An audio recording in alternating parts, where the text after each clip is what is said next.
अगले दिन मैनुअल देखता है कि उसके टॉयलेट का पाइप लीक हो रहा है और जॉन जो लाल रंग का लिक्विड टॉयलेट में फ्लश कर रहा था वो दीवार के बाहर दिखाई दे रहा था। इस बात से मैनुअल बहुत परेशान हो जाता है और आधी रात के समय उस निशान को छिपाने के लिए वहाँ भोरियां लगा देता है। लेकिन प्रिया खिड़की से उसे ऐसा करते हुए देख लेती है और अगले दिन जब मैनुअल घर पर नहीं था, प्रिया चुपके से बोरियों को हटाकर दीवार से उस लिक्विड का सैंपल ले लेती है और उसे जांच के लिए एक लैब में दे देती है। प्रिया को अब पूरा यकीन हो चुका था कि मैनुअल ने अपनी माँ को खत्म कर दिया है, इसलिए प्रिया तुरंत डायना को मैसेज करके इस घटना के बारे में बताती है। लेकिन हैरानी की बात यह होती है कि डायना उसका मैसेज देख तो लेती है लेकिन कोई जवाब नहीं देती और ये बात प्रिया को और बेचैन कर देती है। इसलिए वो डायना को कॉल करने की कोशिश करती है लेकिन उसका नंबर स्विच ऑफ आता है। तभी प्रिया नोटिस करती है कि डायना के फोन की switch off caller tune Hindi में थी, जिससे प्रिया को समझ में आ जाता है कि या तो डायना का फोन भारत में है या फिर डायना खुद भी भारत में ही मौजूद है। क्या प्रिया का शक सही है कि मैनुअल ने अपनी माँ को मार दिया है? जानने के लिए देखिए इस कहानी का अगला भाग। सच का पता लगाने के लिए प्रिया डायना की फेसबुक फ्रेंड अदिति से कांटेक्ट करती है और अदिति से बात करने पर प्रिया को पता चलता है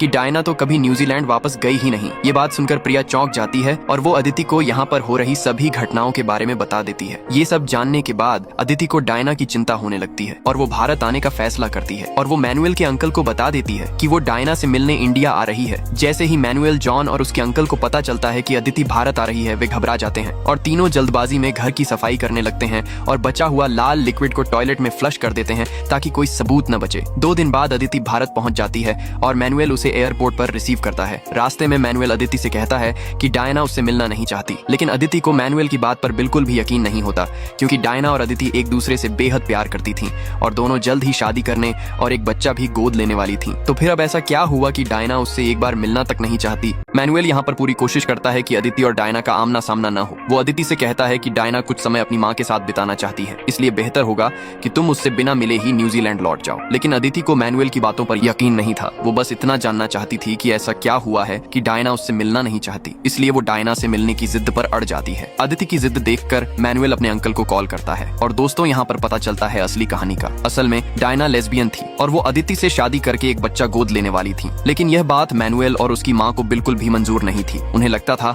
कि अगर यह बात बाहर आई तो उनके परिवार की इज्जत मिट्टी में मिल जाएगी, इसलिए मैनुअल और उसकी माँ ने मिलकर उनकी बीमारी का नाटक किया। जी हाँ दोस्तों, मैनुअल की माँ बीमार नहीं थी, वो तो सिर्फ बीमार होने का नाटक कर रही थी ताकि डायना को इंडिया बुलाकर खत्म किया जा सके। और इस सब का मास्टरमाइंड भी कोई और नहीं बल्कि खुद मैनुअल की माँ ही थी और वो यहाँ पर मैनुअल को अदिति को भी खत्म करने के लिए कहती है ताकि किसी को ये पता न चल सके कि डायना इंडिया से वापस नहीं गई थी। दूसरी तरफ प्रिया को लैब से कॉल आता है और उसे पता चलता है कि जो सैंपल उसने दिए थे उनमें एसिड, ह्यूमन ब्लड और ह्यूमन बोन्स के सैंपल पाए गए हैं। इसका मतलब जॉन जिस लाल लिक्विड को टॉयलेट में फ्लश कर रहा था वह और कुछ नहीं बल्कि डायना की डेड बॉडी थी। यानी मैनुअल और उसके परिवार ने डायना को मारकर उसकी बॉडी को एसिड से मेल्ट करके उसे टॉयलेट में फ्लश कर दिया। जैसे ही प्रिया को ये बात समझ में आती है वो तुरंत अदिति को मैसेज कर उसकी लोकेशन पूछती है और उसे बताती है कि उसकी जान खतरे में है। लेकिन इससे पहले कि अदिति संभल पाती, मैनुअल उसे बेहोश कर देता है और अपने साथ ले जाता है। अब क्योंकि अदिति ने बेहोश होने से पहले अपनी लोकेशन प्रिया को भेज दी थी, इसलिए प्रिया सीधा उस लोकेशन पर पहुंच जाती है। वहां वह देखती है कि मैनुअल और जॉन अदिति को मारने की तैयारी कर रहे हैं, लेकिन इससे पहले कि वो ऐसा कर पाते, प्रिया अपनी कार से मैनुअल को उड़ा देती है और अदिति को बचा लेती है। इसके बाद पुलिस भी वहां पहुंचती है